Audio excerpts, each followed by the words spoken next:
እምነት ተከታዩ ደግሞ ለሰሙነ ሕማማቱ እንኳን በሰላም አደረሳችሁ። የጾሙን ፍሬ የምታገኙበትን ያው በረከት እግዚአብሔር እንዲሰጣችሁ በዚሁ የተመኘው።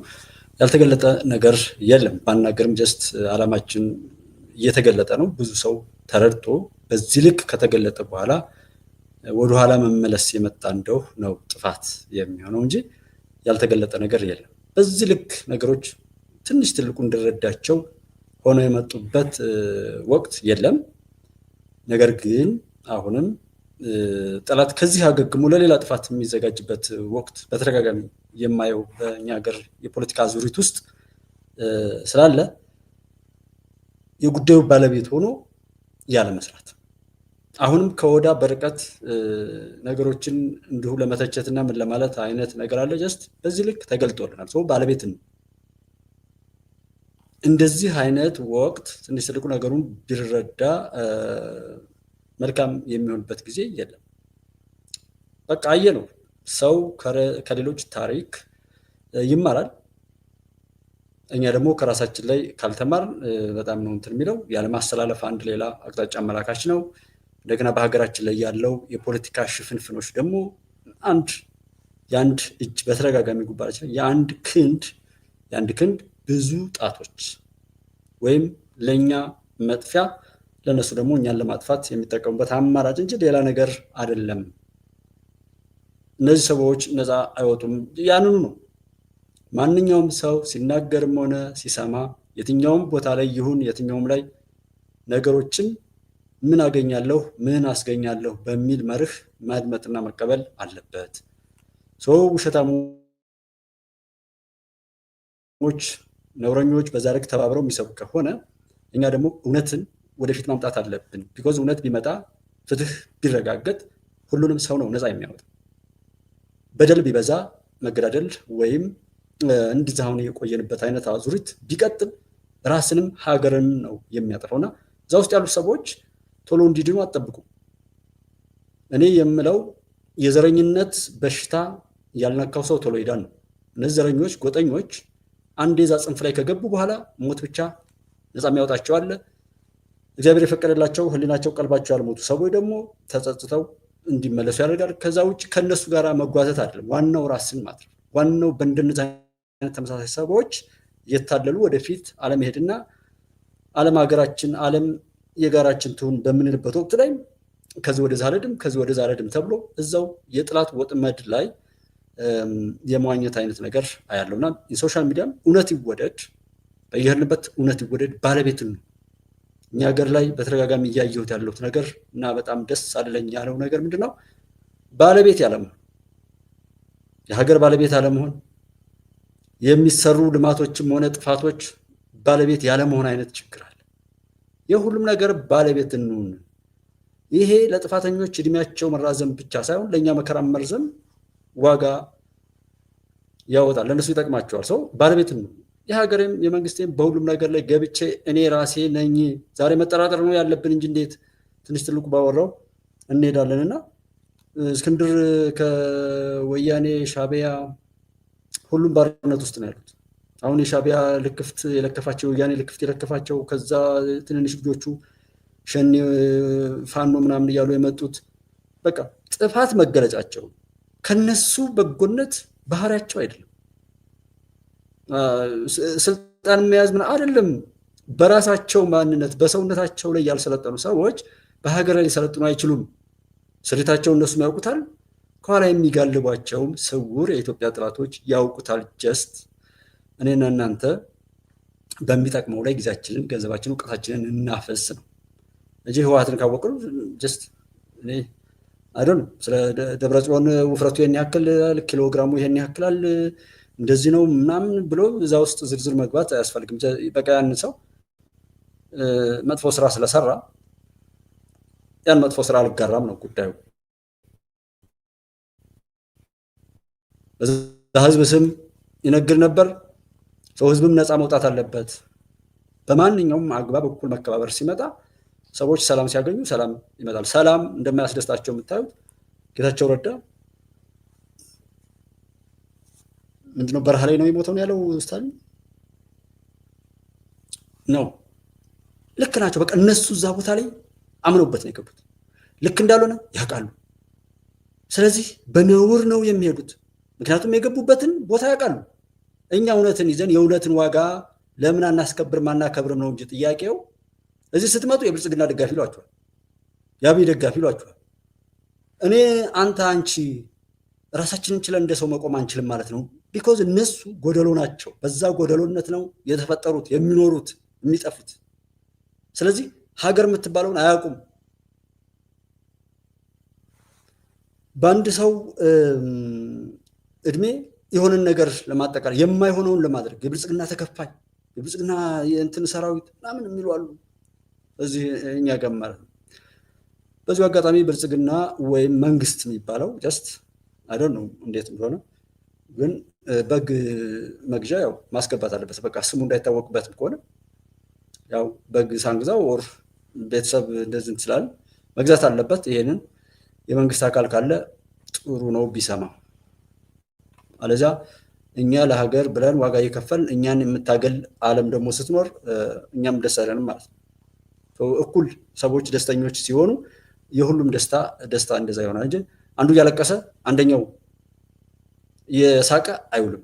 አንዱ ቤት ልቅሶ እያለ አንዱ ቤት ዘፈን የለም። አንዱ ቤት እየተቃጠለ አንዱ ቤት ሰላም መሆን የለም። አንዱ እየበላ አንዱ መራብ የለም። የኤርትራም የትኛውም ዓለም ላይ ነው ፍትህ እንደዚህ ነው የሚመጣው። ሁሉም አብረን ነው የምንሄደው። እኩል እንሁን፣ ወደ በጎ ነገር እንሂድ። የኛ ውድድር በመጥፋትና መጠፋፋት ከራሳችን ቢሆን እኔ አልናደድም። የእውነት እያንዳንዱ ጥፋትና መጠፋፋትን፣ ስድብን፣ ጥላቻን ሁሉ ተጭኖት ነው ከሌላ ወርሶት ነው። ከራሱ ቢሆን ቢኮዝ ራሱ እንደፈለገ ያደርገዋል። ኢሳያስን ውሰዱት። ህወሓት ላይ ያሉ ደብረጽዮንና ሞንጀሪኖ ምናምን የሚባሉትን ውሰዷቸው። ከዛ ጃዊሳ ሸኔም ላይ ያሉ ሰዎችን ውሰዷቸው። ሌላም ውሰዱ፣ መራራ ኦር ሌላም ያላችሁ ሞልቶና እንደዚህ አይነት ሰው ራሳቸውን ስላልሆኑ ነፃ ያልወጡ ነፃ አውጪዎች ወይም የነፃነትን ክብር ተጠልለው በዛ ተጠቅልለው የመጡ ያንን የሚያረክሱ ሰዎች ነበሩ እዛ ጋር የነበሩት የፖለቲካ ፓርቲዎች ወር ምናምን። በዚህ አጋጣሚ በአማራ ክልል ላይ ያሉ የፖለቲካ ፓርቲዎች የሰጡትን መግለጫ በዜና ላይም አቅርቤዋለሁ። በጣም ጥሩ ነው።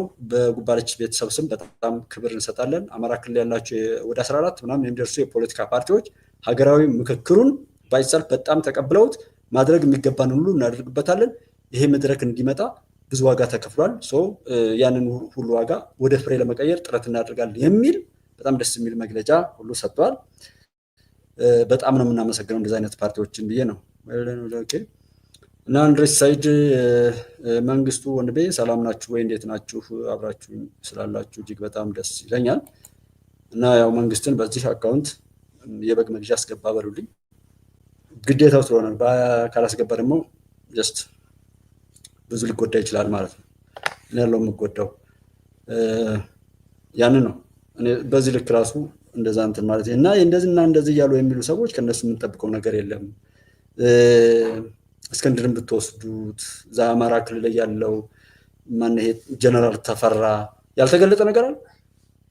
ሁሉ አንድ ባንድ ተገልጧል። ማስመሰል የለም። በደንብ እንድናለን። ሀገር በደንብ እየዳነች ነው። በደንብ ነፃ እየወጣ ነው።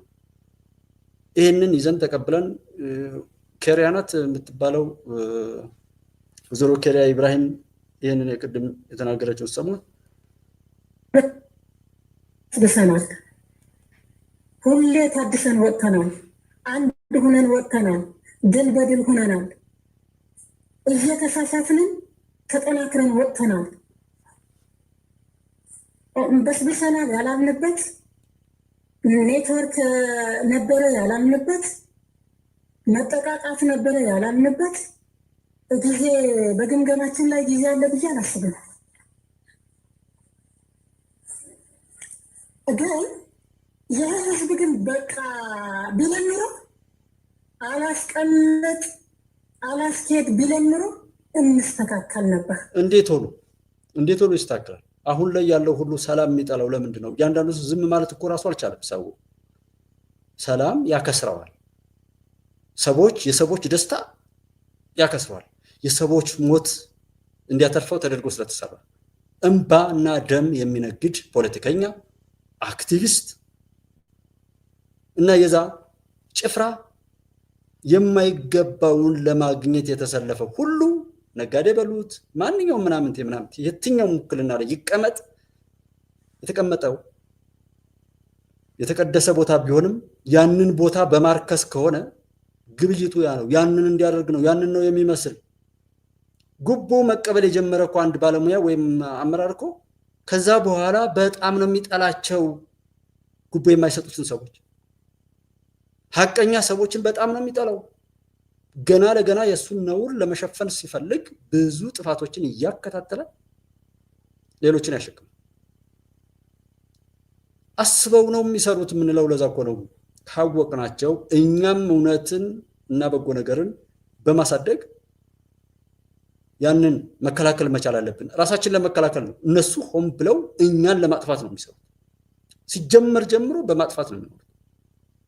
ሲጀመር ጀምሮ በቃ በሀሳብ አላሸንፉ ያሉትን ሰው ይገሉታል። ደጋፊዎቹን ደግሞ ድንኳን ሰርተው ሐውልት አቆምን ብለው ልቅሶውን ድግሱን እነሱ ይደግሱና በሀሳብ ያን ያስወግዳሉ። ያንን የሚከተለውን ጭፍራ ወይም ቡድን ወይም ተከታዩን ደግሞ ልቅሶውን በማሳመር እዛ ጋር ያዘናጉታል። ራሳቸውን የሚገሉት፣ ራሳቸውን የሚናገሩት፣ ራሳቸውን የሚከሱት፣ ራሳቸውን የሚፈርዱት በሁሉም ነገር ላይ የነሱን የረከሰ ነገር ለማስፈጸም ነው የሚሰሩት። የትኛውም ቦታ ላይ ስንናገር ኦር ገብተን የሆነ ነገር ስንደግፍ ያንን ነገር ባለቤት የመሆን አቅም አለን ወይ? አሁን አንዳንዱ ሰው የከሌ ወኪል ነኝ ይላል። እንኳን አገርን እንኳን ይሄ ብሔር ምናምን የሚባለው ብሔር በነገራችን የግዕዝ ቃል ነው። ብሔር ማለት ሀገር ማለት ነው። አንዳንድ መጽሐፍት እኛ ሀገር ዘብሔረ ቡልጋ የሚባል በሀገረ ቡልጋ ላይ ማንጤስ የሚባል የሆነ ማተሚያ ነበር። ትንሳኤና ምናምን ማተሚያ ቤት ነው። ዘብሔረ ቡልጋ የሚል ሀገር ነው። ይሄን እነሱን ያወጡት። ክልል የሚለው እነሱን ያወጡት። ለአስተዳደር ተብሎ ምንም ክልል ቢሰራ እንደዛ እንዲሆን አልነበረም የሰሩት። ኤርትራን ሲገነጥሉ ኤርትራንም እንደዛው ለማጥፋት ነው። አማራን ኦሮሞን ኦሮሞ ለየብቻው ነጥሎ እያንዳንዱን ጎስቋላ የነሱ የክፋት መጫወቻ ተልኮ ተሸካሚ ለመሆን ብቻ ነው። ሁሉም ነፃ እንዲወጣ አይደለም። ነፃ እንዲወጣ ምንም ገንዘብ ቢከፈል ምንም ነገር ቢለመኑ እነዚህ ሰዎች ስለ ነፃነት አያውቁም። እንዴት ሰዎችን ነፃነት ማሳጣት እንደሚቻል ነው የሚያውቁት። የሚሰሩት እንደዛ። እነሱ ጋር ያለው ማንኛውም ሰነድ የሚያመላክተው ሰዎችን እንዴት ነፃነታቸውን እንገፋለን፣ ከዛስ እንዳያገኙት አድርገን አርቀን እንዴት እንጥላለን። መፋቀር፣ አብሮ መሆን፣ አንድነት በጣም ነው አንድነት የሚጠሩት። ለምንድን ነው የሚፈሩት? አንድነት አይወዱም፣ ሰላም አይወዱም፣ በጎ ነገር በአጠቃላይ አይወዱም። ቢኮዝ እነሱ ጨለማ ናቸው። ጨለማ ደግሞ ብርሃን ሲመጣ አይቆምም። ነገር ግን ጨለማ የሚመጣው ብርሃን አለመኖሩን አይቶ እንጂ ብርሃን እያለ ብርሃንን አሸንፎ አይመጣም። ሰው እውነትን የያዝን ሰዎች እኛ በመዘናጋታችን በእነሱ መከፋፈል ውስጥ ሆነን ዛሬም ከሚዲያ ጀምሮ ብዙ ቦታዎችን ያው እንዳልኳችሁ ነው ባክ ሆኜ አያለው። በተለይ ይሄ ባለፈው አመመኝ ካልኩኝ በኋላ አንዳንድ ነገሮች እንትን አለልኛልና በኔትወርክ በምንም ምክንያት ወደዚህም አልመጣሁ። በድምፅ ብቻ አንዳንድ ነገር ስልም ያ ደግሞ ብዙ ሞቲቭ አያደርግም። ለምን እንደሆነ አላውቅም። ኤኒዌይ የመጣው በኢትዮጵያ እንድትቀጥል ነው። እሱን ማረጋገጥ እችላለሁ። ኢትዮጵያ ትቀጥላለች። ማንኛውንም ሀቋን ታገኛለች። ሌሎችንም ሀቃቸውን እንዲያገኙ ትሰራለች። እሱን እኔና እናንተ እያለን ሲከወን ያለን የዛ ታሪክ ባለቤት ነን። የራሳችንን ታሪክ በብርሃን ለመጻፍ ከፊት እንሁን፣ በመጥፏን አይሁን አይነት ነው። እሱን እናደርጋለን። ምንም ጥያቄ የለውም። እና በዛ ስሜት ሆነ ግን ማን ምን እንደሚያደርግ ምን ያህል ሰው ምን ላይ እንደሚውል እንደዚህ የሚሰሩ ድራማዎች፣ ፊልሞች፣ ምናምኖች ሁሉ እኛ ሀገር ውስጥ እጅግ ትውልዱን በጣም እንጃ ይዘገናቸው አሉት። በጣም ተስፋ እንድትቆርጡ እጅግ በጣም እንድትሳቀቁ ሁሉ የሚያደርግ ልምምዶች አሉ። አሁንም ያልተነሱ በሙዚቃው ምዘው በለው በላይ የት ለመድረስ እንደሆነ አላውቅም። አንዳንድ የሳትራት አይነት እሳቱን አጠፋለሁ ብላ ትመጣለች፣ ታንዣብባለች፣ የምትችለውን ሁሉ ታደርግና መጨረሻ ላይ የምታጠፈው መስሏት እሳት ውስጥ ዘላ ገብታ እዛው ተቃጥላ ትሞታለች። የሳትራት ለመሆን እንዴት ሰው በራሱ ላይ የሚያሸንፍበትና የሚሸነፍበትን እንዴት ስሌታ ያሰራ? እኔ እያንዳንዱ ሰው የምጠይቀው ስድብ ብቻ የሚችል ሰው አለ? ኖ፣ ስድብ እውቀት አይደለም፣ ራስን መግለጥ ነው። ያውቃል በጣም ብዙ በተለያየ መልኩ ስልክ ላይ የሚደውል ካለ ማውቀውም ቢሆን ቴክስት አድርጎ በዛ ካልተግባባን ካላወቅኩት በስተቀር ስልክ አላነሳም አልመልስም ማለት ነው። የሚገርመው ጭካኔያቸው ራሱ ነው። ያንን ነው። ምክንያቱም አይታችሁ ከሆነ የነሱ ያንን ነውር አስበውበት ነው የሚያደርጉት። ህግን ታስታውሱ ከሆነ እኔና እናንተ ህግን እንድናውቅ ተደርጓል። ዛሬ ድረስ የምናውቀው ህግ አለ። ህገ መንግስታዊ ስርዓቱን ለመናድ እየተባለ ይታሰር የነበረው ፖለቲከኛ፣ ዜጋ፣ ማንኛውም ሁሉ ራሱ ያንን እያለ ያስር የነበረው ፖሊስም ሆነ የጸጥታ ኃይል እኮ ህገ መንግስቱን አያውቀውም ነበር። ህገ መንግስታዊ ስርዓቱን ለመናድ እያለ ግን ብዙ ሰዎችን ያስር ነበር። አሁን ህጉን ማወቅ መሞገት፣ እንዴት ሌቦች ሲተባበሩ እውነተኞች አንተባበርም ነው። አሁን ጥቂት ባለጌዎች ክፉ ነገራቸውን አጋንንታዊ ሰይጣናዊ የሆነ መጥፎ ባህሪያቸውን ተሰባስበው ተደራጅተው ተናበው እየሰሩ እስከዛሬ ካደረሱን እዚህ መክፈል የማይገባን ዋጋ ከከፈልን ነገር ሊቆጨን ይገባል። መጠቀም አለብን እኮ እኔ አሁን እዚህ የሆነ ምንድነው መደራጀት ከተባለ መደራጀት ሲጠቅም ማየት አለብን። መገንጠል የሀገር ነፃነት የሚል አሁን ሻዕቢያ ላይ ያሉ ምን አይነት ጥቅም የሰው ልጆች ሀሳቤ ሁሉ አይዶን ነው እንዴት እንደሆነ እዛው ላይ ቆመው አሁንም ያንኑ ነፃ መሆን ማለት ምን ማለት ነው? ነፃ አውጪ ማለት ምን ማለት ነው? ሁሉ ነገር እኮ ነው የተገለበጠው። ባንዳ ማለት ማን? አስቦ አቅዶ በዝርዝር በአንቀጽና በሆነ ሰነድ አዘጋጅቶ ባንዳነትን ፈርሞ የተቀበለው ሰው እንዴት እንደሆነ እሱ ያውቃል ስለ ባንዳነት። እናንተ የሆነ እውነትን ይዛችሁ ስትመጡ ባንዳ ይላችኋል። ቀድሞ ያሸማቅቃችኋል። ባንዳው ባንዳ ይላል፣ ሌባው ሌባ ብሎ ይከሳል። ነውረኛው ቀድሞ ተዘጋጅቶ እውነትን ለማጥፋት በዛ ልክ ነው የተሰራው። ያልተደረገ የለም። በሃይማኖቱም በባህሉም ቆሻሻ የትም ይገለጣል። የሚገለጠው ሊጠፋ ነው። እንደዛ ነው። ኢትዮጵያ ትቀጥላለች። የኢትዮጵያ አምላክ አሁንም ኢትዮጵያን ያስቀጥላል። አማራጭ እንያዝ። ያለምን እውነት እንረዳ። በዓለም ላይ የትኛውም ዓለም ላይ ሄደን መኖር ብንፈልግ እንኳን ወንጀለኛ መሆን የለብን፣ ነፍሰ ገዳይ መሆን የለብን። የትኛውም ሀገር ላይ ዘመኑን የሚዋጅ ወይም መሰረት ያደረገ እውቀትና አመለካከት፣ ጥበብ፣ ባህሪ እንዲሁ ለዛ ሀገር በተለይ እንደ ተጨማሪ ግብዓት እንደውም እዛ ሀገር ውስጥ የሌለ ሊሆን ይችላል። ለምሳሌ የሰው ኃይል ቢያስፈልግ እዛ የሌለ ስለሆነ ነው ከዚህ የሚቀዱ ለዛ አስፈላጊ ስለሆን ለመሄድ ሁሉ እንጂ እንደው ካገኘነው ጋር ሁሉ በመግደልና መገዳደል ውጤቱ ያው ነው። ይጠቅማል የዚህ ዘመን ወቅት ነው ወይ ብለው ስትሉ ቀመሩ ግን እየገባው እንዳይለቀው አድርጎ የመያዝ ጥቅሙን አያውቅም። ዋይ ይላል እንደሳት ይጮሃል። ከህዋት በላይ ህዋት ለመሆን የሚፈልግ በመላው ኢትዮጵያ አለ። ውርሱ በዝባጅነት ነው፣ ሌብነት ስራ ነው እስካልተያዙ ድረስ የሚል አዋጅ የተፈጸመበት ያንን ማንቆጥረው ለዛ ነውና አሁን ወደብ ሲጠየቅ ብዙ ሰዎች ስለ ወደብ ምናምን በጣም የሚናደዱ ሰዎች አሉ። ወደቡ ይገኛል፣ ምን አናደዳችሁ? ይልቁንስ በጎ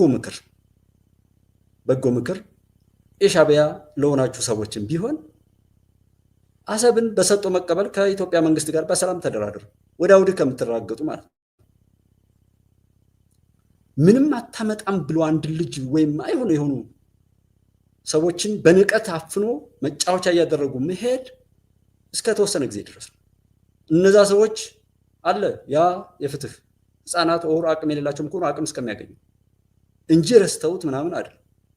በዛ መልኩ ከመመላለስና የማይረባ ንግግር በየሚዲያው እናያለን። ትናንትና የሆነ ሚዲያ ላይ ምንድነው የሚል የነበረው ለፋኖ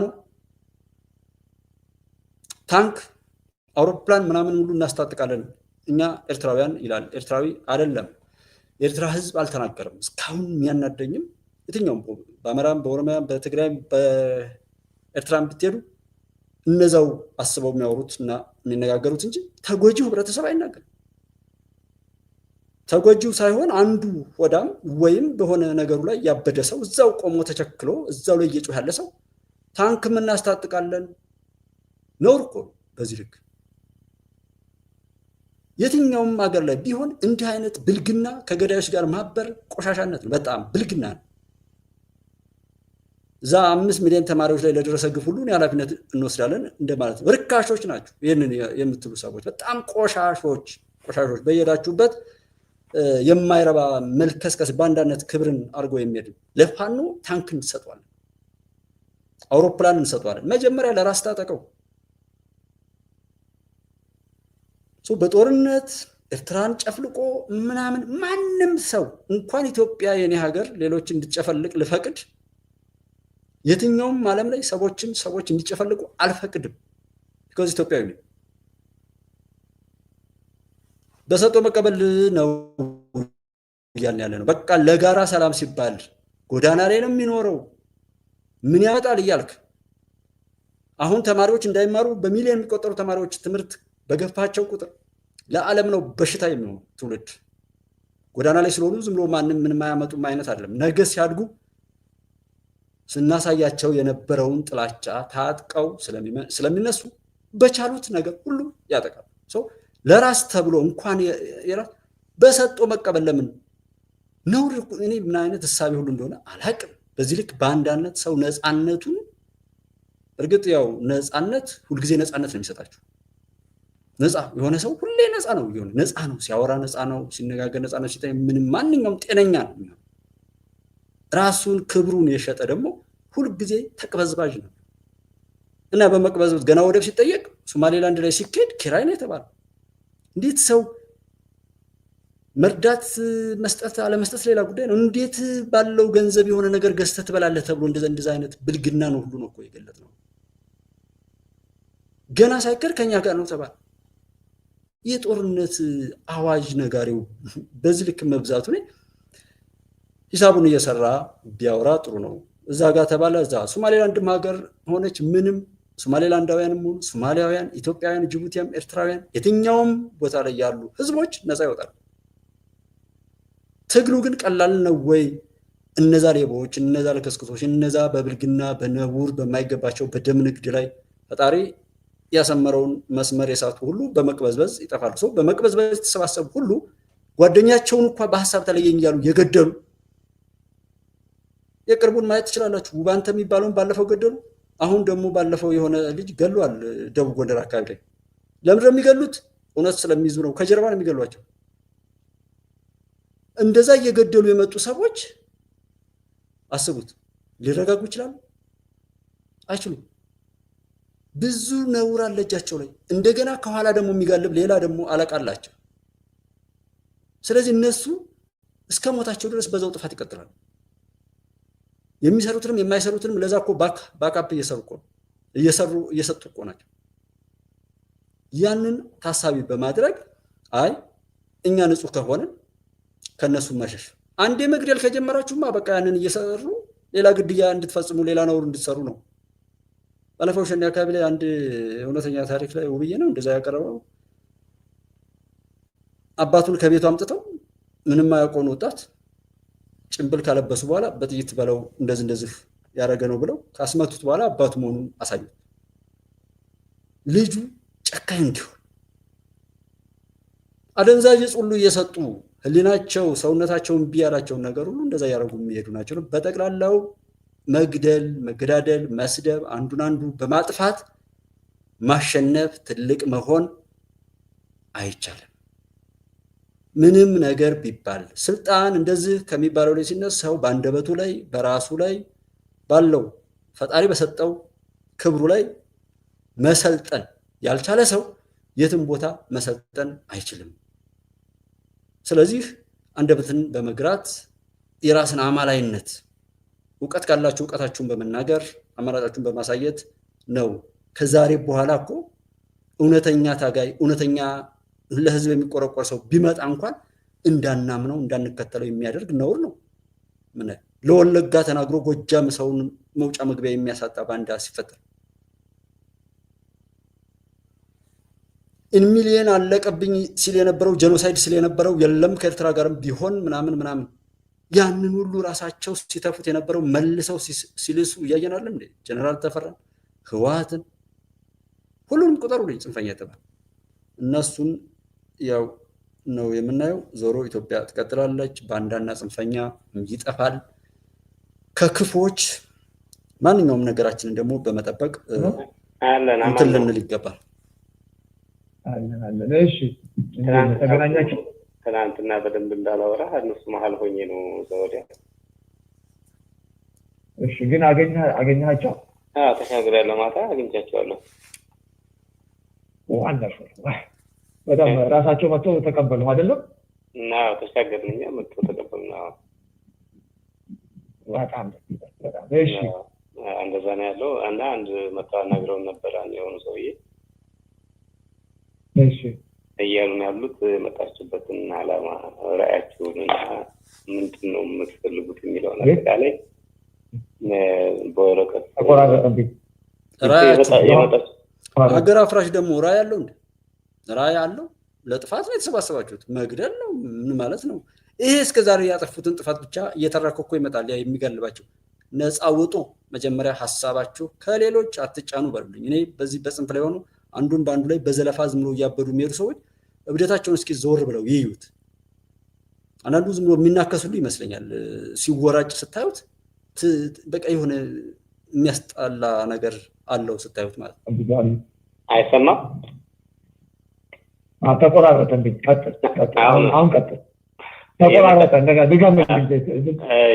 እሺ የመጣችሁበትን ዓላማ ለምን እንደመጣ ፍላጎቶችም እንደሆነ ምንድነው ፕላናችሁ እቅዳችሁ የሚለውን አጠቃላይ በወረቀት አዘጋጁት። ነገ ጀነራል ይመጣል ያው ታወርታላችሁ የሚለው እኮ በጣም ቆንጆ። አንተ ደብዳቤ አዘጋጅተንልሃል። አሁን የእንትን ያለ ምንድነው ደብዳቤ ተዘጋጅቶ ሁሉ ነገር አልቆ ማንነትህን የሚገልጽ ለምን ዓላማ እንደተላክ የሚገልጽ ደብዳቤ በእንግሊዝኛ አዘጋጅተን ጨርሰናል። ጨርሰን ዋትስአፕ ነበረ ስንጠብቅ የነበረው። ያ ዋትስአፕ ሳይገኝ በዛ እንዳጋጣሚ እንትን አልክ። ቆይቷል እሱ ከተዘጋጀ እና ዋትስአፕን ከመሻገር በፊት ስልክ ላይ ልልክልህ ፈልገን ነበር። እነሱ አሁን ዋትስአፕ ካላቸው ዋትስአፕ ላይ ደብዳቤውን እንልካለን። እንደዛ ይሻላል። አንድ ይሄ ነው። አይ ደብዳቤው ቢኖራቸው ጥሩ ነው። አንድ ሁለት ደግሞ ባጭሩ እንትን ልበል። አሁን ዋናኛ የምንፈልገው የተላክበት ዋነኛው መጀመሪያ የስራ አስፈጻሚ ኮሚቴ አባል መሆን፣ የሎጂስቲክስ ኃላፊ መሆን ትገልጽላቸዋለህ። ለመጀመሪያው እየተሰማ ነው ብዬ ነው። የዋትስአፕ ቁጥር ነው የምታዘጋጅልኝ። የዋትስአፕ ቁጥር ታዘጋጅልኝ። ይሰማል? አይ ዶንት ኖ። እየተሰማ ነው ብዬ ነው ዝም የቀጠልኩትና የተሰማ ከሆነ ኦኬ ወሉ ወይ ድምጽ ደግሞ የሆነ ጥራት ከሌለው ንገሩኝ እስኪ። ያለ የዋትስአፕ ቁጥር ላይ ይላካል። ከዛ በቃል ግን ሰውየው ጀነራሉ ሲመጣ ግን የምትነግረው አሁን የሄድክበት ምክንያት፣ ዋነኛው ምክንያት የሄዳችሁበት አንተ የሄድክበት ምክንያት ቢሮ ለመክፈት ነው። ዋነኛው ምክንያት ይሄ ነው። በቃ ይሄ ነው ዋናው በቃ ቢሮ ለመክፈት ነው። ቢሮ ለመክፈት ነው የምፈልገው። ቢሮ እንዲከፍት ነው።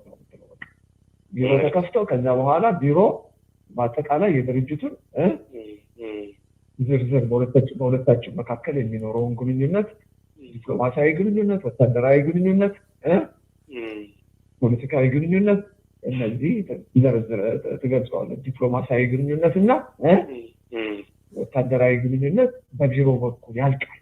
አሁን እኛ የመጣሁት ዋናው ሰርስ የመጣሁት ቢሮ ለመክፈት ነው የመጣሁት ትለዋለህ። ከዛ ቢሮ ላይ ቁጭ ብዬ አሁን አንተ የተወሰነ ማለት ነው 15 ቀን የሚሆን ምንም ይሆን ቢሮ እንደፈቀዱልህ ዝርዝሩ በምን ጉዳዮች ላይ ነው የሚለውን አጀንዳ ይዘን ከነሱ በኩል ሰው ተመድቦ ከኛ በኩል ሰው ተመድቦ ትሰራለህ ማለት ነው። በዚህ ልክ ነው። እና ይሄ አሁን እስክንድርን እናይበት የነበረውን ትውስታ ውሰዱና አሁን ያለበትን ነገር ስታዩት ነው ነገሩ። ከዚህ በኋላ ይህንን የሚመስል አይነት ነገር ቢፈጠር ለምን ይባል? ቢኮዝ እኛ በጣም በተታለን በተደናገርን ቁጥር ጠላቶቻችን ኢንቨስትመንታቸውን ይጨምራሉ። ምንም አይነት የፖለቲካ ድርጅት ቢቋቋም ወይ ከመጀመሪያው ጀምሮ አስበው ነው የሚያቋቁሙት፣ አሊያም ከተቋቋመ በኋላ ገብተው ይጠልፉታል። ሰልፍ ብታዘጋጁ ወይም ታስቦ ይዘጋጃል ወይም ይጠለፋል። በየትኛውም ቦታ ላይ እውነተኞች ለእውነት ዋጋ ሰጥተው ተገቢውን ክትትልና ጥበቃ እያደረጉ አይደለም። ከሚዲያ ጀምሮ የማየው ችግር ቢኖር እርሱ ነው። ሰው ለመማር ለመዳን የሚናገረውን ችግር እንኳን ለመከላከል የሚያስችለውን ዝግጅት ያደረገ አይደለም። ምንም አይነት መጽሐፍትም ቢሆን ሲነበቡ ሚዲያዎች ሲታዩም ቢሆን በቀልድም ይሁን በምን ነገር ብዙ መልእክቶች ይተላለፉ። በአንዲት በ4 ደቂቃ በ3 ደቂቃ ሙዚቃ መልእክት እኮ ነው። ምንም ሙዚቃ ምንድን ነው? ይተላለፋል የተባለውን መልእክት በዜማና በምን በሚያምር መልኩ ሰዎች ጀስት ደጋግመው እንዲሰሙት ወይም ደግሞ እንዳይጠግቡት ሁሉ እየተደረገ እንዲሆን ነው። ግን ብዙ ሙዚቃ ብዙ ሰው ይሰማል። አይዶን መልእክቱን ሰው እየተረዳው እንደሆነ አላቅም። እንደ ሶሻል ሚዲያም ሆነ የትኛውን ቦታ ላይ እውነትን ሰው እየወደደ አይደለም ነው እያልኩ ያለሁት። ኢቲቪንም ሆነ ሌሎች የመንግስት ሚኒስትሪ ሚዲያዎችን ወይም ሌሎችን ሚዲያዎች አንድ ተከታትለን ውሸት ሲያወሩ ውሸታሞች ብለን ወደ እውነት እንዲሄዱ ፑሽ ካላደረግናቸው እንዴት ነው እነሱ ወደ እውነት የሚመጡት? እና ሶሻል ሚዲያ በተለይ የሚወደደው ውሸት ነው፣ ፕሮፓጋንዳ ነው። ይሄ የሚያስደነግጥ ነገር ነው። መደንገጥ መደንገጥ መደንገጥ መደንገጥ በቃ መደንገጥ ምን ጥቅም አለው ከመደንገጥ? እና አሁን ይሄ ሚዲያ ለምሳሌ እንደ ቢዝነስ ቢቋቋም በቃ እየጠፋ ይሄዳል። ሰው ካልወደደው ይዘጋል።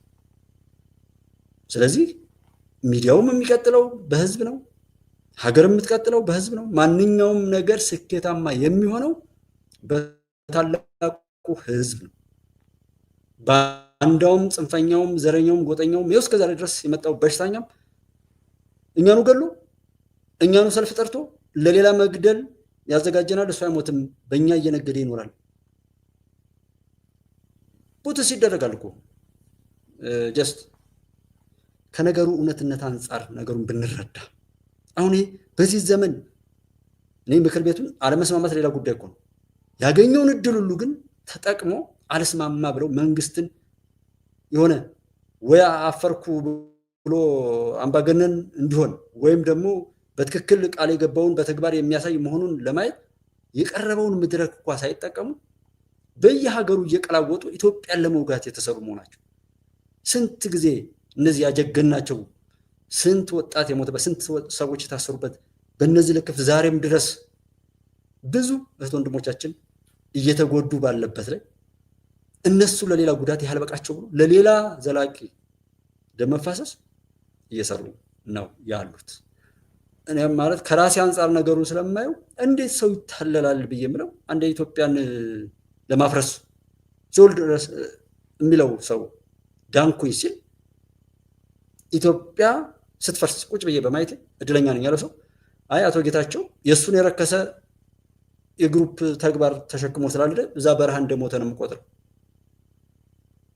የኢትዮጵያ ባለቤት መሆን ሹመት ማግኘት ከነሱ የእብደት ዓለም ወጥቶ እንደ ሰው መቆምና እንደ ሰው መቆርቆር ለነሱ እንደ ሞት ነው የተቆጠረው።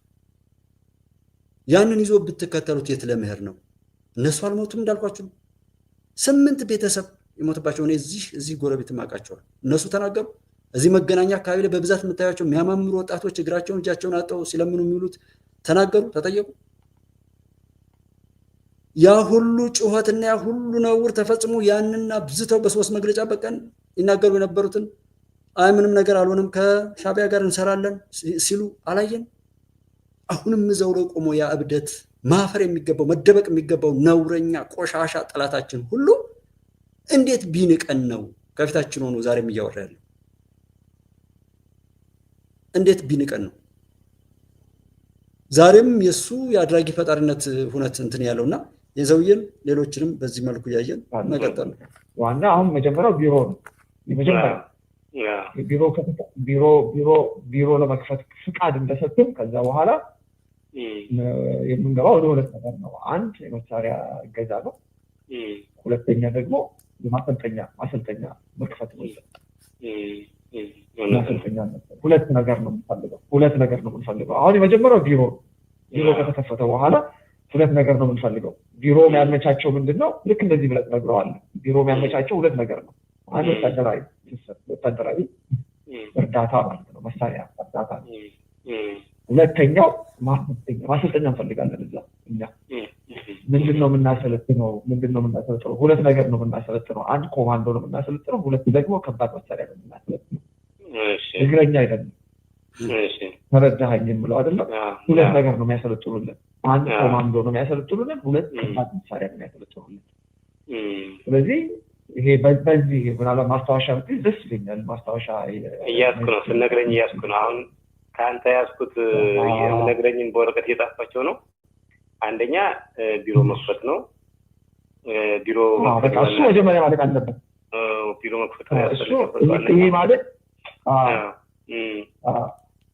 እሺ ቢሮ መክፈት ያስፈልገው ተነኛ ምክንያት ለሁለት ነገሮች ነው እንዳልከኝ አንደኛ ወታደራዊ ቁሳቁሶችን ለማሟላት ድጋፍ ለማግኘት ሁለተኛው ማሰልጠኛ ነው ማሰልጠኛ ሲባል ባልከኝ መሰረት ሁለት ነገሮች ነገርኛ ሳይሆን የኮማንዶ ስልጠናና የመካናይዝድ ስልጠና ማለት ነው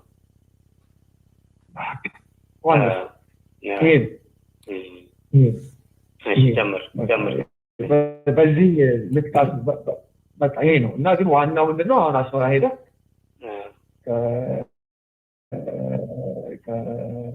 ወደ አስመራ ሄደ የከፍተኛ ባለስልጣናት ጋር ተገናኝቶ የቢሮውን ጉዳይ ለመጨረስ መምጣት ነው ተደረገው እሺ ወደ አስመራ ሄደ በቃ ወደ አስመራ ሄደ አለበት አስመራ ሄደ ከዛ ካለው ከፍተኛ አመራር ጋር የማነ ገብረአብ ይባላል የማነ ገብረአብ ደህና ነው እሱ ማለት ሁለተኛ ሰው ኢሳያስ ከሱ ጋር ሄደ ያው ከሱ ጋር ያው እንትኑ ለመጨረስ ነው በዋናነት የቢሮውን ጉዳይ ለመጨረስ ይህን ንግግር ኤርትራዊ ነኝ ያለ በተለይ ከሻቢያ ጋር ያለም እንጂ ያ የሚጎዳው ህዝብ ያውቃል ችግር የለበትም ቢናገር የሚደርስበትን ስለሚያውቅ ሊሆን ይችላል ዝም ብሎም ያለ እንጂ በደሉን ያውቀዋል ይህን ጉዳይ እያረጋችሁ ያላችሁ ሰዎች በቻላችሁት አቅም ለዚህ አይነት የባርነት በጥፋት ለባርነት የምትሰሩ ኃይላትና ይህንን አይነት ቲፎዞ ሐሳብ የምትደግፉ ሰዎች ካላችሁ አይጠቅምም የትኛውም ቦታ ላይ ለምንም አይነት ለሰው ብቻ ሳይሆን ለእንስሳትም ንገሩትና መልሱን ይሰጣችኋል አይጠቅምም ኢትዮጵያን በማጥፋት የሚገኝ ክብር ለዚህ ነው የኤርትራ ሉዓላዊነት ለኢትዮጵያ መጥፋት ነው ባለፈው ደጋግሜ ያቀረብኩት ፕሮግራም አለኝ አዎ ግብጾች ኢትዮጵያን እንድንጎዳ ለኢትዮጵያ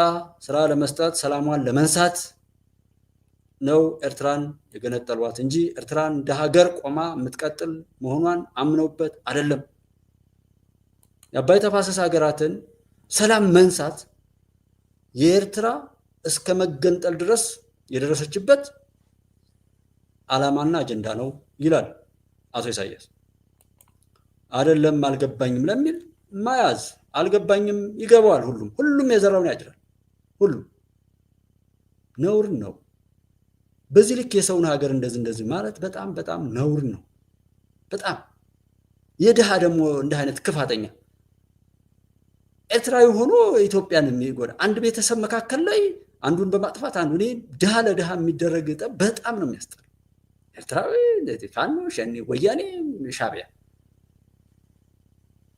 ላዩ ላይ ቅማል እየፈላ በዚህ ህብረተሰብ መካከል ላይ ሆኖ በዚህ ህብረተሰብ ችጋሩን ለመቅረፍ እንትን እንደማለት ምን አይነት አጋንንታዊነት እንደሆነ አላውቅም አጋንንትም ቢሆን በጣም ምቾት ላይ ያሉ ሰዎችን ቢሆን ይችላል እንጂ ከአጋንንትም በታች ነው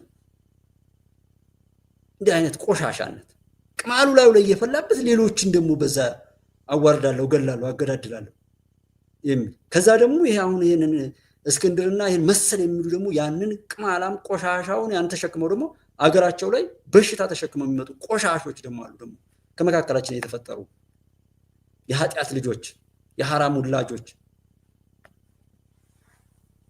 ፈጣሪ ወይ ከፈቀደው ህግ ውጭ የተፈጠሩ ይሆናል ቢያንስ የማነ ገብረአብን አግኝታ ከሱ ጋር መከራ ይሄን ቢሮ መስፋት አሸባሪ በሚኒስትር ደረጃ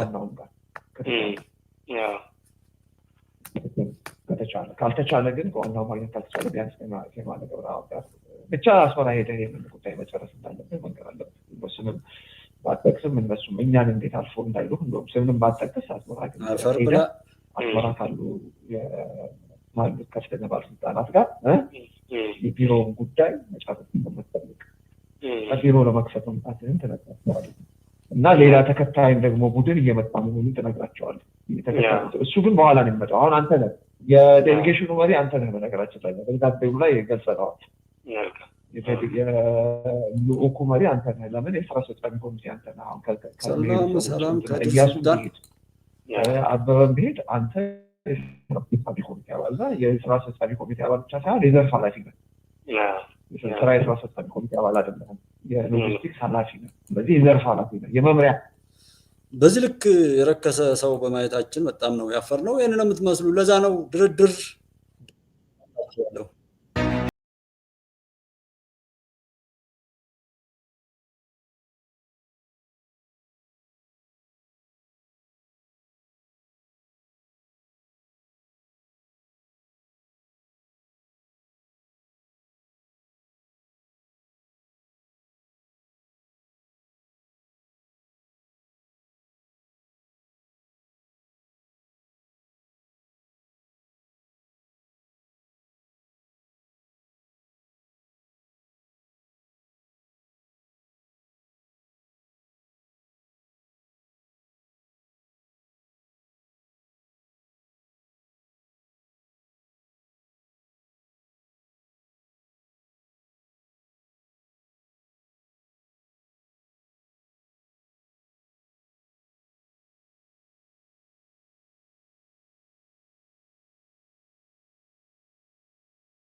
ሀገራችን ኢትዮጵያ አጠቃላይ ኢኮኖሚው እየተነቃቃ ይገኛል። የኤክስፖርት አቅማችንም አምና ከነበረው 100% ጨምሯል። ግን ይህ ነገር ቀጣይነት እንዲኖረው መስራት የሚገቡ ስራዎች አሉ። በኤክስፖርት አሁን በኤዥያ አጠቃላይ የተነቃቃ ውጤት እያመጡ ካሉ ሀገራት ግንባር ቀደም በሚባል ደረጃ የምትጠቀሰው ቪየትናም ናት። ቪየትናም በአመት እስከ 400 ቢሊዮን ዶላር የሚጠጋ ኤክስፖርት አላት። ኢንቨስትመንት የሳበችው ኢንቨስተሮች እዚህ አምርታ ወደ ብዙ ሀገር ትልካለች። ይህንን የኤክስፖርት ልምድ መቅሰም፣ የሚጎሉ ነገሮች ማሟላት እና የነሱን ፓዝ ተከትሎ የኤክስፖርት አቅማችንን ማሳደግ በእጅጉ ያስፈልጋል። የጀመርናቸው ነገሮች አሉ፣ ግን ሳይዙ አነስ ያለ ስለሆነ እሱን ለማሳደግ ዋና ዓላማው እና እዚህ ሁቶ በሚባለው ፕሮቪንስ የኢንዱስትሪ ሲቲ ነው የሚባለው ላይ በጣም ሰፊ የኢንዱስትሪ ከተማ ገንብተዋል። የተሟላ ኢንፍራስትራክቸር አላቸው። እኛ በመጠኑ አዳማ፣ ሐዋሳ፣ ኮምቦልቻ፣ ባህር ዳር እንደሞከርነው ነው፣ ግን በጣም ሰፊ ሲቲ ያላቸው። እዚህ ውስጥ ካሉ የኢንዱስትሪያል ምርቶች አንዱ እና በጣም ዋናው ቶዮ ሶላር ነው። ቶዮ ሶላር የጃፓን ኩባንያ ነው። እዚህ ቪየትናም የሶላር ፓናሎች እያመረተ ወደ ብዙ ሀገራት ኤክስፖርት ያደርጋል። ክሊን ኤነርጂ ፖሊሲያችን ነው። እነዚያ ክሊን ኤነርጂ ግን ዳይቨርሲፋይ ሆኖ ካልሰፉ በቀር የኤነርጂ ፍላጎቶቻችን አናሟላ። የኤነርጂ ፍላጎታችን ካልተሟላ ደግሞ የምናስበው የተቀጠፈ ኤክስፖርትና ስራ አይፈጠርም። ለዚያ ይህንን ኩባንያ በቅርቡ ወደ ኢትዮጵያ ጋብዘን ነበር። የጀመራቸው ስራዎች አሉ። የዛሬ ጉብኝታችን ዋነኛ ዓላማ ሁለት ነገር ላይ እንሰሩ ነው። አንደኛ በኢትዮጵያ ውስጥ በዚህ ደረጃ አውቶሜትድ የሆነ ሮቦቲክስ የሆነ ከፍተኛ የማምረት አቅም ያለው ፕላንት ፈጥረው ፋብሪካ ተክለው ኤክስፖርት ማድረግ እንዲችሉ ነው። ሶላር ፓናሉ ማለት ነው። ሁለተኛው ግን ሶላሩን አምርተን መሸጥ ብቻ ሳይሆን የሶላር ኢነርጂ ኢትዮጵያ ውስጥ እንዲያመርቱ ማድረግ ነው። አሁን የዚህ ፋብሪካ ዋነኛ ስራ ሶላር ፓናል እያመረተ መሸጥ ነው። እሱም ጥሩ ነገር ነው። ግን ከዚያ ባሻገር የኢነርጂ ፍላጎት ላለን ሶላሩን ብቻ ሳይሆን ኢነርጂ ፕላንቱንም ሰርተው ተጨማሪ ኢነርጂ እንዲያመርቱልን ለማድረግ ነው። የዛሬ ዋነኛ ዓላማችን ከአጭር ጊዜ አንጻር ፋብሪካውን መትከል፣ ሶላሩን ማምረት፣ ኢትዮጵያ ውስጥ መፍጠር ነው። ቀጥለን ከተሰና ሮ ማቴሪያል እንዳለ ስለሚግልም ይላል በጣም ይገመት ኢንፑቶቹን እዛው እንዲያመርቱ ማድረግ ነው። የሆነ ቪዲዮ ነው። ይህንን ካሳካን በጣም ብዙ ጠቀሜታ አለው። አንደኛ እንዳያችሁት እንደዚህ አይነት ከኢምፕሊመንት ወጣት ኢንጂነሮችን እነሱ ጋር በማስገባት በማስተማር ይሄን የእውቀት ሽግግር ማረጋገጥ እንፈልጋለን። ክሊን ኤነርጂ ያስፈልጋል። ኢንዱስትሪ ላይ ኢንቨስት ማድረግ ያስፈልጋል። እውቀቱም ያስፈልጋል። ጊዜው ነው አንድ ለኢትዮጵያ መጣለትና አድቫንቴጅ ላይ የኛ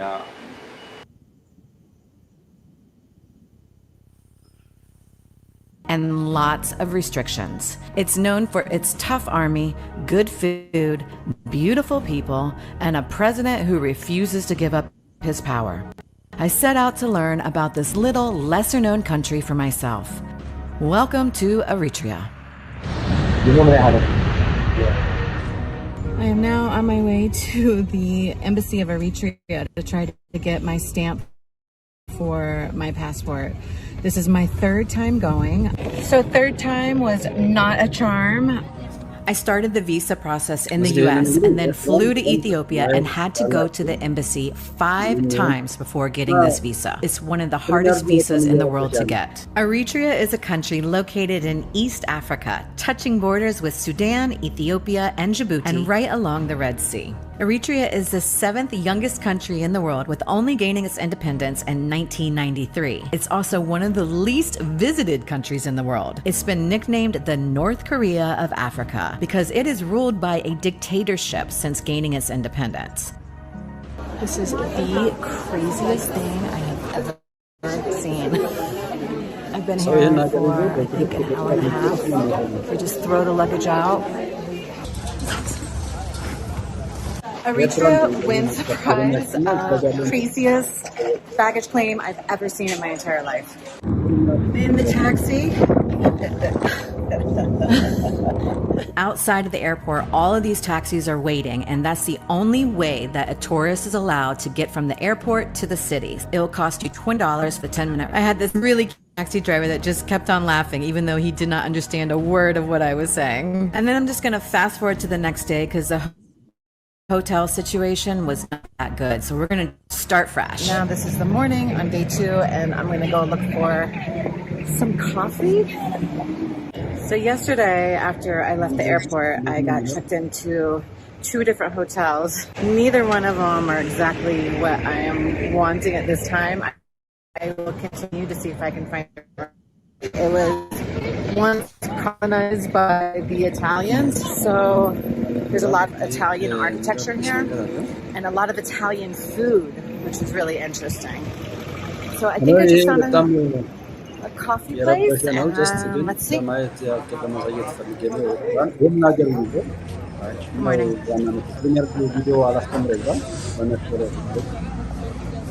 Salam. Yeah? Just want to comment. Good, yes. My first coffee in Eritrea. It's good. Yeah. Good coffee.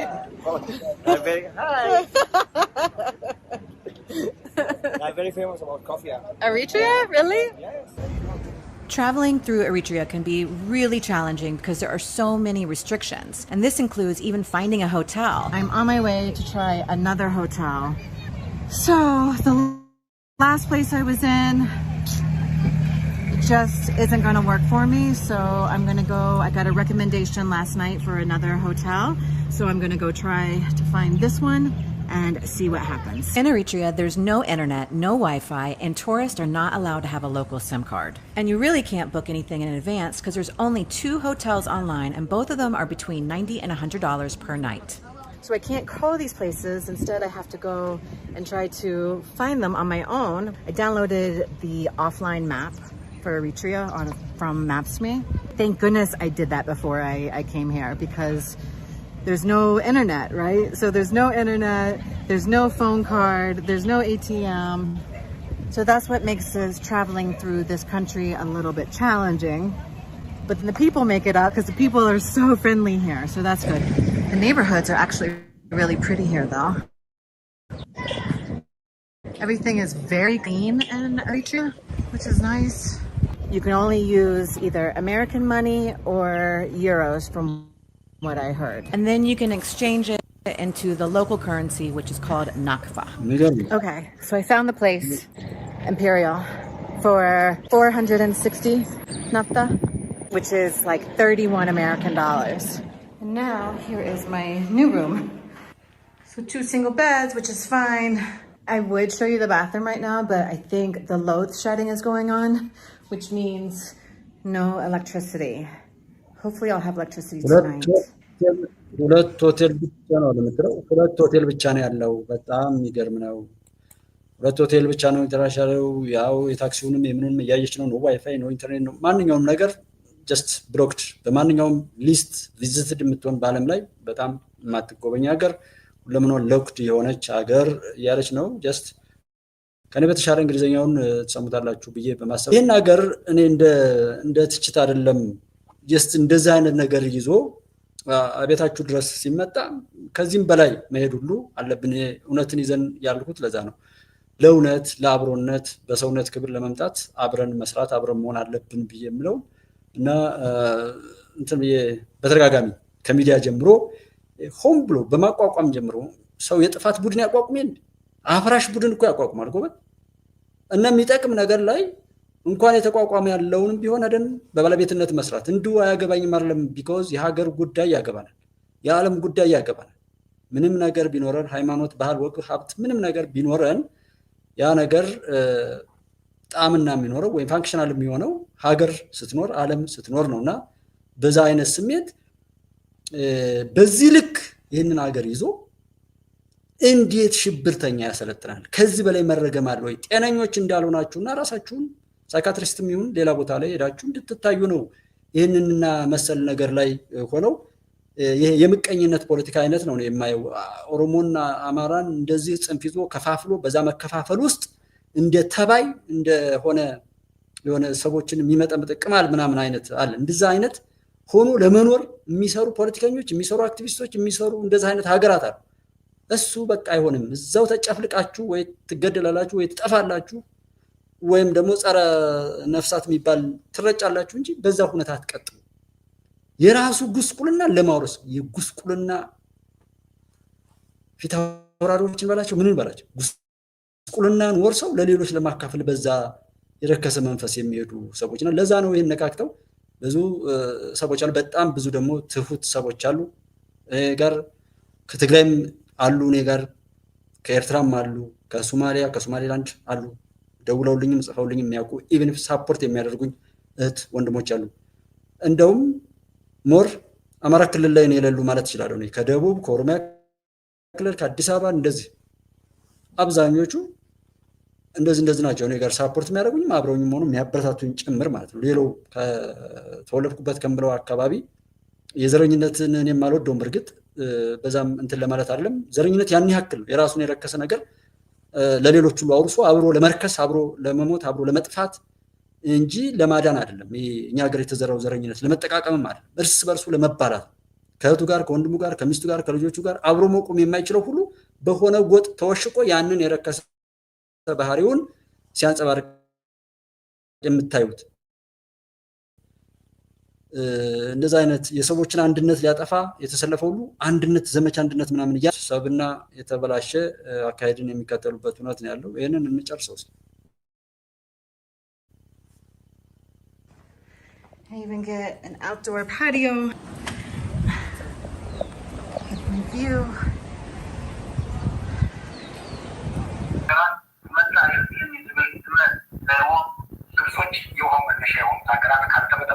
ሰላም ካላጡ በስተቀር ይህን ውሃ እኛ እንቆጣጠረው የሚል ይጸዳ መለካት ነው ተበይሩ ማህቢሉ አብላይ ግብፅ ፖለቲከኛና ናቱ ታሪክ አለው የግብፅ ፖለቲከኞች ለምን ይህንን አመለካከት ያዙ የሚለው የራሱ ታሪክ ነው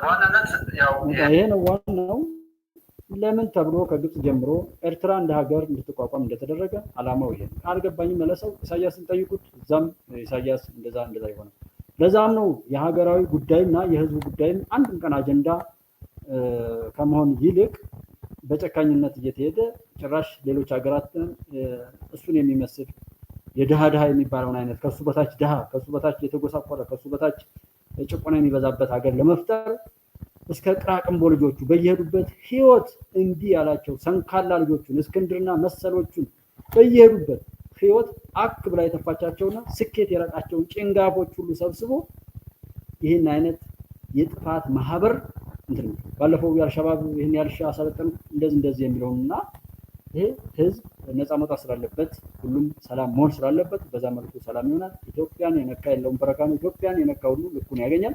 አብራችሁ የነበራችሁ ወንድሞቼ በጣም አመሰግናለሁ። አብራችሁ ስለነበራችሁ በምችሉት ያው ላይክ እንደዚህ በማድረግ የሚደረገውን በማድረግ አብረን ነው። ኢትዮጵያ ሁልጊዜም በድል ትቀጥላለች። ጠላቶቿን ሁሉ እኔና እናንተ በአይናችን እያየን ፈጣሪ እስከ ክፋታቸው ሲቀብራቸው እናያለን። ኢትዮጵያ ታበጽሕዳ በእግዚአብሔር። ኢትዮጵያ እጆቿን ወደ ፈጣሪዋ ዘርግታለች። ፍርዱንም እየሰጠ እሱ ነው ያለውና በዛ መልኩ ይቀጥላል። ሰላም ሁኑ። መልካም የጾም ጊዜ